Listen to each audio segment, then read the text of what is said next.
Refusant toute forme de révélation, l'ésotérisme part à la recherche du divin en s'appuyant sur les seules ressources de la nature humaine. Plus particulièrement, il élabore une théorie rationnelle sur Dieu, l'homme et l'univers à partir de l'expérience intuitive de niveaux plus subtils du réel à laquelle l'initiation donne accès. Cette voie de l'immanence conduit tout naturellement l'ésotérisme à adopter une vision moniste, ne proposant qu'un seul principe ontologique d'où tout émane, vers lequel tout converge et en qui tout se résorbe. Sur ce chemin, la pensée doit cependant rendre compte de l'apparition du relatif au sein de l'absolu, du multiple au cœur de l'un. Pour alimenter sa réflexion, l'ésotérisme puise largement dans les données de l'histoire de la philosophie, de Plotin à l'idéalisme allemand, en passant par d'autres auteurs qui ont affronté ce défi. La référence majeure demeure cependant le gnosticisme, cet ésotérisme qui se développe sur l'horizon du christianisme au début de notre ère. Enfin, la présence irréfutable du mal dans le monde et dans le cœur de l'homme oblige la réflexion ésotérique à se pencher sur ce problème majeur. Comment rendre compte de la présence des ténèbres dans un monde pétri de lumière divine ? Si certaines écoles optent pour un dualisme radical, dont la visée est plus morale qu'ontologique, la grande majorité reste dans la perspective moniste et tente d'échapper à la contradiction en multipliant les intermédiaires entre le monde divin, spirituel et lumineux d'une part, et notre monde terrestre, matériel et ténébreux de l'autre. Le gnosticisme sera ici encore la référence incontournable. Ces doctrines gnostiques sont parvenues aux écoles ésotériques occidentales à travers les réinterprétations successives qu'elles ont subies au cours de l'histoire. Les deux interprétations principales sont la Kabbale et l'œuvre de Jacob Böhme, qui précède de quelques années à peine la naissance des mouvements Rose-Croix. Le terme de monisme en philosophie désigne toute doctrine qui considère que l'être est explicable par un principe unique, la matière ou l'esprit. Il signifie aussi le point de vue selon lequel tout ce qui est suit de Dieu. Dans cette acception, le monisme est appelé panthéisme. L'univers entier, nous dit l'auteur ésotériste Yves Albert Dauge, est le déploiement éternel et illimité de l'essence suprême, l'effusion sans commencement ni fin de la nature créatrice de Dieu, comme éternel jaillissement des possibilités de l'essence.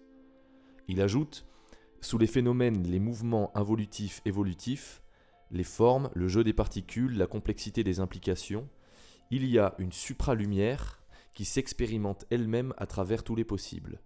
Supralumière qui se trouve aussi au cœur de l'observateur. Elena Blavatsky complète. Dans leur origine et dans l'éternité, Dieu, l'âme et l'homme sont, comme l'univers et tout ce qu'il contient, un avec l'unité absolue, l'essence divine inconnaissable. La seule réalité universelle et éternelle projette périodiquement un reflet d'elle-même sur les profondeurs infinies de l'espace. Ce reflet, qui apparaît comme l'univers objectif et matériel aux yeux des hommes, l'ésotérisme le considère comme une illusion temporaire et rien de plus. Seul ce qui est éternel est réel. Pour Ralph Lewis, impérator de l'ordre rosicrucien à Morque, cet être divin constitue toutes les réalités de l'univers. Le tout-être, il est nécessaire qu'il ait toujours existé. Il ne peut y avoir eu de commencement pour l'être divin, car d'où serait-il venu ? Pour le mystique donc, l'esprit divin n'a pas créé la terre, les mondes lointains et toutes les choses matérielles dont nous avons connaissance. Leur essence, les radiations et les énergies dont ils sont composés, sont de la nature même de cette intelligence divine et ont toujours existé. Ces choses changent, c'est vrai, tout comme l'esprit lui-même est toujours actif dans l'évolution de la conscience. Le vrai mystique donc est catégoriquement panthéiste, c'est-à-dire que pour lui, Dieu est dans tout et partout. Pour le mystique, la pierre, l'arbre, l'éclair aussi bien que l'homme lui-même ne sont pas des créations de Dieu, elles sont de la nature de Dieu, l'Esprit divin. Finalement, pour l'ésotérisme, Dieu se présente comme un Dieu vivant, autonome, à la fois impliqué et non impliqué dans le jeu cosmique, source infinie d'archétypes, de courants d'énergie, de reflets et d'images de lui-même, lieu par excellence de diffusion et de convergence d'innombrables partenaires ou miroirs. Un vivant qui est à la fois transcendant à tous les possibles, immanent à tous les modes de réalité et œuvrant à travers tout. On peut fort bien l'appeler Dieu ou le divin. Le rien, le tout et le conscient multimodal en constante évolution.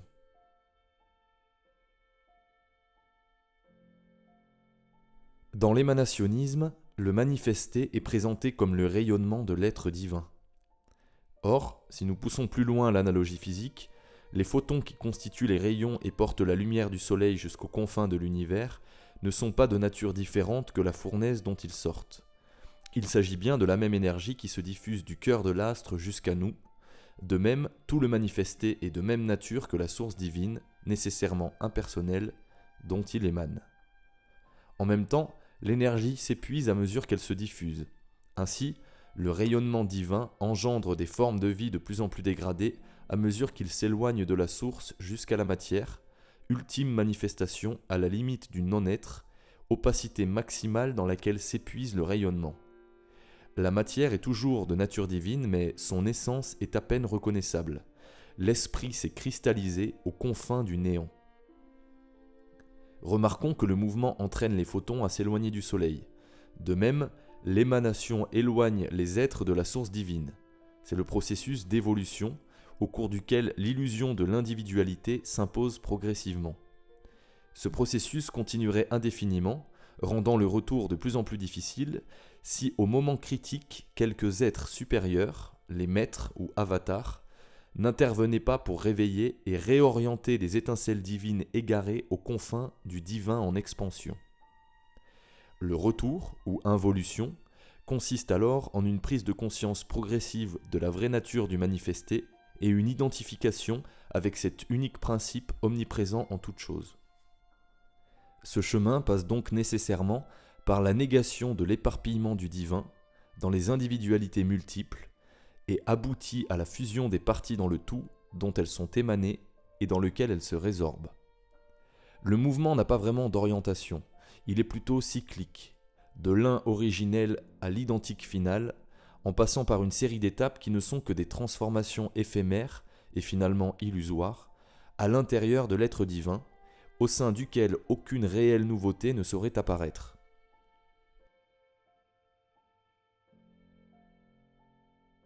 Rudolf Steiner expose son point de vue sur cette question dans une étude sur les mystères antiques. Il y présente le myste comme l'homme à la recherche du Dieu caché. Citation. On pouvait l'appeler ainsi car l'homme ne saurait le trouver nulle part avec ses seuls sens. Regarde les choses qui sont au dehors de toi. Tu n'y trouveras rien de divin. Par un effort d'intelligence, tu peux comprendre les lois selon lesquelles les choses naissent et meurent, mais elle non plus ne te montrera jamais les dieux. Imprègne ton imagination de sentiments religieux. Tu peux alors créer des images que tu peux prendre pour des dieux, mais ta raison te les mettra en pièces, car elle te démontrera que tu les as créés toi-même et que tu en as emprunté la matière au monde des sens. Dès que tu observes ce qui se passe autour de toi en homme intelligent, tu dois nier Dieu, car Dieu n'est pas là pour tes sens et pour ton intelligence qui t'explique les perceptions sensibles. Mais alors, où est Dieu ? Dieu n'est pas, mais la nature est. C'est dans la nature qu'il faut le trouver, car il s'est enseveli en elle comme en un tombeau enchanté. Dieu s'est sacrifié lui-même par un amour infini, il s'est répandu, il s'est morcelé dans la multiplicité des êtres. Ils vivent, mais lui ne vit pas en eux. Il gît en eux. Dieu est en effet ensorcelé dans le monde, mais il vit en l'homme. Et l'homme peut faire en soi-même l'expérience de la vie divine. Tu as besoin de sa force propre pour le trouver. Cette force, il faut que tu l'éveilles en toi. Fin de citation. Tel est à la fois l'enseignement et le défi que doit relever le myste de tous les temps. Il s'agit de rien de moins que de libérer le Dieu ensorcelé dans le monde. Pour ce faire, l'homme doit d'abord libérer en lui cette connaissance. Citation. Dès lors, l'homme regarde en soi-même.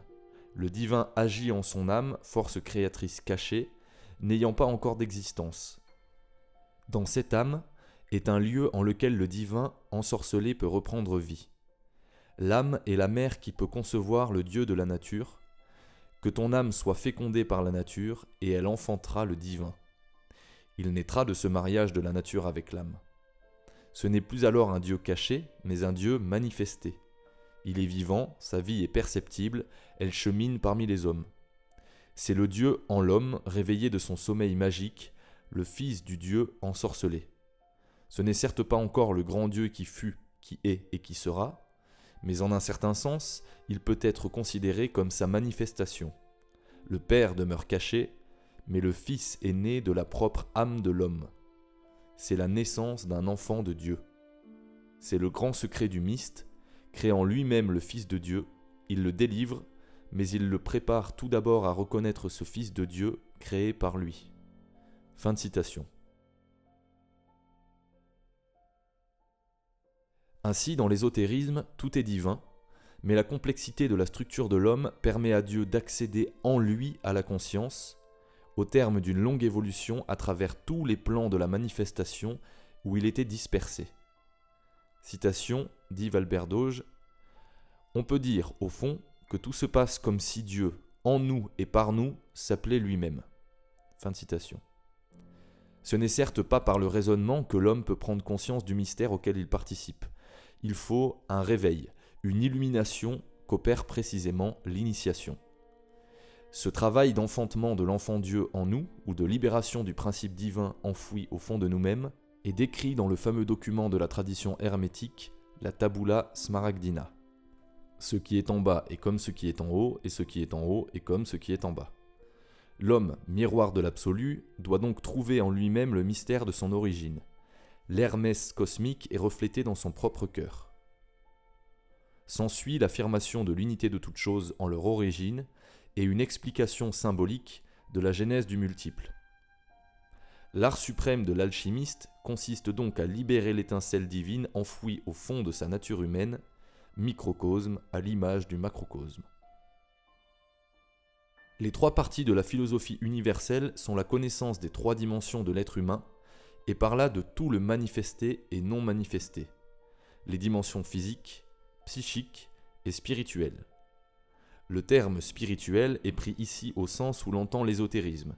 Il désigne la vie divine cachée en toute chose et qu'il appartient à l'homme de révéler en prenant conscience de sa propre essence. Car selon l'expression de Leadbeater, l'homme est une émanation du Logos, une étincelle du feu divin. En d'autres termes, commente le père de Grand Maison, l'ésotérisme répudie le panthéisme subjectiviste qui identifierait le moi avec le divin total. Mais il professe ouvertement le panthéisme émanatiste qui fait du moi une parcelle du divin, consubstantielle à sa source.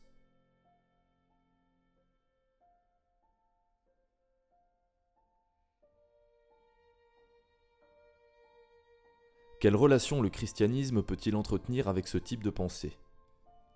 Le dialogue est difficile car en stricte logique avec sa position émanatiste, l'ésotérisme nie ce qui fait la spécificité de l'approche chrétienne. Ni surnaturel, ni Dieu personnel. Elena Blavatsky le proclame solennellement. Citation. « Nous ne croyons pas en un tel Dieu. Nous rejetons l'idée d'un Dieu personnel, extracosmique et anthropomorphe qui n'est que l'ombre gigantesque de l'homme et qui ne représente même pas ce qu'il y a de meilleur dans l'homme. Le Dieu de la théologie, disons-nous, et nous sommes à même de le prouver, est un amas de contradictions, une impossibilité logique. Voilà pourquoi nous ne voulons pas de lui. » Fin de citation. Voilà comment, en 2 lignes, notre auteur a réglé ses comptes avec 20 siècles de théologie.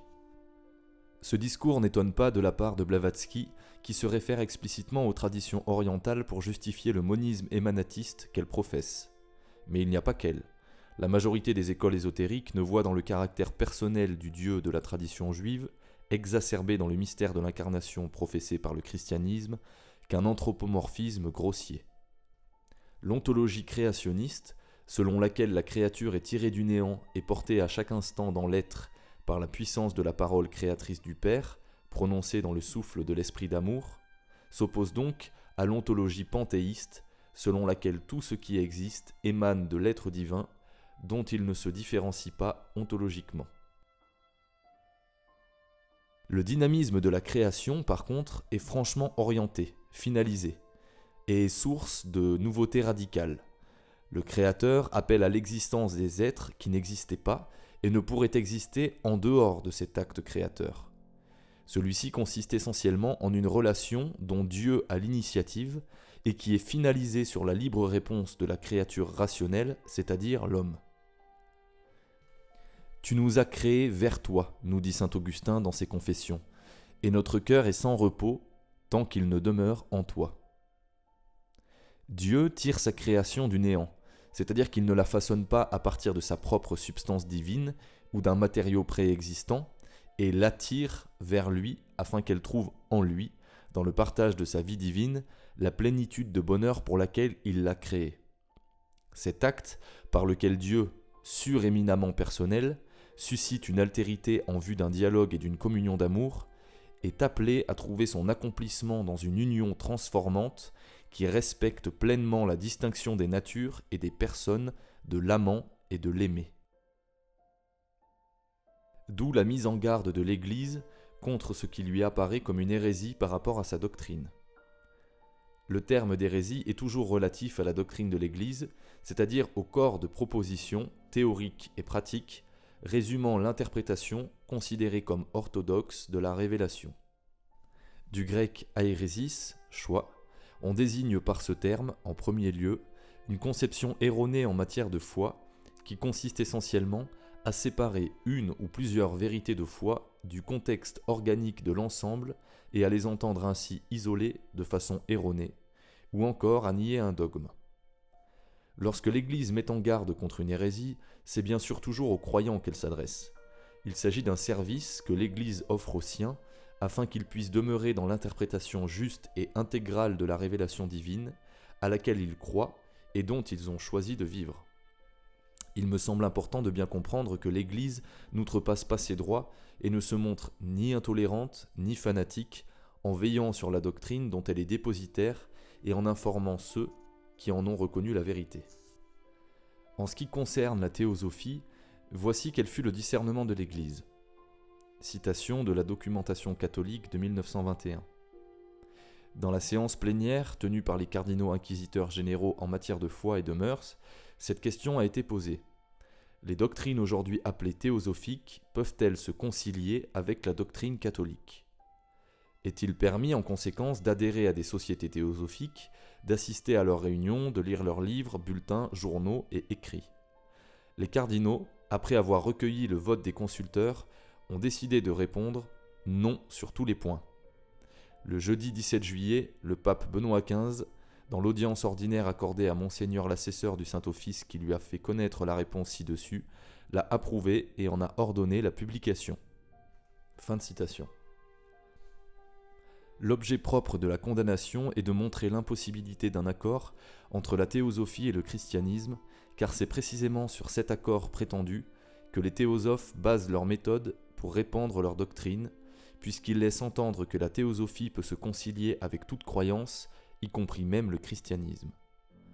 Dans la mesure où ce sont les principes de la théosophie qui se trouvent condamnés par la Congrégation pour la doctrine de la foi, et pas seulement leur expression particulière ou les extravagances de Madame Blavatsky, la dite condamnation atteint par le fait même la pensée ésotérique, dont la théosophie épouse les options fondamentales, en particulier le monisme émanatiste et le naturalisme rationaliste. Si nous avons ouvert le dossier de l'ésotérisme, c'est avant tout en raison de son actualité. La culture contemporaine, en ce début de troisième millénaire, se développe incontestablement sur l'horizon d'une pensée néognostique. Il ne s'agit pas d'un phénomène nouveau. La gnose est de tous les temps. Tout naturalisme qui devient mystique est en voie d'élaborer sa gnose, qui sera toujours plus ou moins sur le modèle des gnoses antérieures. La gnose moderne se différencie de celle des premiers siècles de notre ère sur plusieurs points, mais elle répond néanmoins à l'orientation essentielle de ce type de pensée. Elle se présente comme un chemin d'accès à la connaissance par voie initiatique, le salut se réduisant à la prise de conscience par l'adepte de sa nature divine. 3 traits distinguent cependant la gnose moderne du gnosticisme antique. 1. Elle a renoncé à son élitisme et s'ouvre aux foules. 2.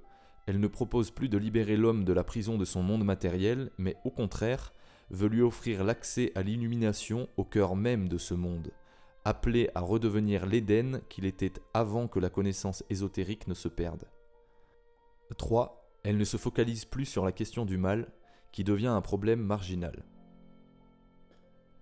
L'influence de la tradition et des mythes védiques sur les théosophies occidentales de la fin du XIXe siècle nous empêche également de voir dans la gnose contemporaine une simple continuation du gnosticisme des premiers siècles chrétiens, sans oublier l'apport du corpus hermeticum, de l'alchimie et de la kabbale, pour ne citer que les influences prépondérantes. Il est intéressant de constater que le renouveau contemporain de la pensée gnostique s'est développé en Occident comme une conséquence spontanée du mouvement de sécularisation, dont on découvre avec le recul qu'il ne visait que la religion dominante, à savoir le christianisme. Dès les années 80, s'annonçait le retour du religieux qui se célébrait en dehors de toute institution et sur un fond de naturalisme. Peut-être est-ce un point supplémentaire de convergence entre notre époque et la Renaissance. L'ordre de la Rose-Croix se présentait déjà comme un courant ésotérique christique, chargé d'accomplir jusqu'au bout la réforme que le protestantisme avait trahie. C'est aussi l'avis de Giovanni Filoramo, spécialiste de la gnose, qui constatait dans une interview, citation, « La situation contemporaine rappelle celle de la Renaissance, époque de grandes explosions, de rencontres entre de nombreuses traditions et cultures, durant laquelle se sont affirmées bon nombre de formes religieuses difficiles à étiqueter. » Fin de citation. Il apparaît en effet qu'au sein d'une culture sécularisée, seules des formes de religiosité non institutionnalisées ont droit de citer.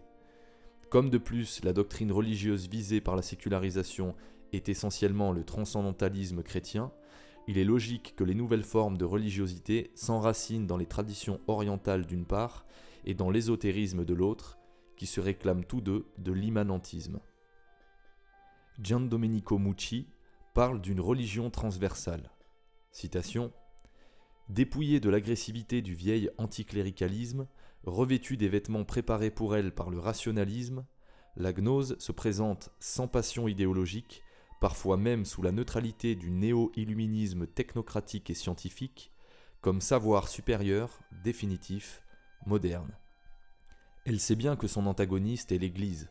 C'est pourquoi elle cherche, par les 1000 canaux des moyens de communication, à la disqualifier, cherchant à démontrer la vacuité de sa doctrine et ironisant sur son irrationalisme. » Fin de citation. Il me semble cependant que ce refus de considérer le christianisme pour ce qu'il est résulte d'un autre déni, plus profond et surtout plus fondamental, à savoir le rejet de la révélation. Pour l'ésotérisme, le seul accès à la connaissance de Dieu ne peut être que le cheminement initiatique par lequel l'homme accède à la conscience de sa propre nature divine, et sur ce chemin, nul besoin d'un sauveur. L'homme-Dieu se suffit parfaitement à lui-même, il est enfin affranchi de cette double dépendance, humiliante et insupportable, de voir son existence à un créateur et son salut à un Messie. Mais s'il n'y a plus de révélation par laquelle Dieu nous introduit dans son mystère, nous sommes réduits, en matière de connaissance divine, à des conjectures fondées sur de lointaines analogies entre le monde créé et son auteur. La voix apophatique des pères de l'Église nous a montré les limites de cette approche, dont le dernier mot ne peut être que l'humble aveu de notre ignorance sur Dieu. À moins bien sûr, et le pas fut vite franchi par les naturalismes, de gommer la différence ontologique, de passer de l'analogie à l'identité, et de parler du créateur et de la créature dans un même discours. Il ne faut pas s'y tromper. La fameuse règle de correspondance n'articule pas une analogie de l'être. Le principe ce qui est en haut est comme ce qui est en bas n'invite pas à une analogie de proportionnalité qui respecterait la différence ontologique entre un principe créateur, ce qui est en haut, et son œuvre créée, ce qui est en bas. Mais l'enseignement de la table d'émeraude signifie que le même être déploie ses potentialités selon les mêmes règles du haut et bas de l'échelle ontologique, le long de laquelle il se déploie sans discontinuité, du plan le plus subtil de l'esprit au plan le plus grossier de la matière. C'est ainsi que le refus de la révélation conduit le désir naturel de Dieu à confondre la créature et le Créateur, le subtil immanent et le tout autre transcendant, le secret et le mystère. L'homme microcosme devient le centre de l'univers, le lieu où la nature divine prend conscience d'elle-même dans le jeu de l'altérité, dont elle découvre bientôt le caractère illusoire grâce à l'illumination initiatique qui la conduit à se recueillir dans l'indifférenciation primordiale, d'où elle émergera pour un autre cycle de manifestation. On aura compris qu'un abîme sépare l'évangile de la grâce, c'est-à-dire du don gratuit de Dieu, et cet idéal ésotérique très christique, mais pas très chrétien.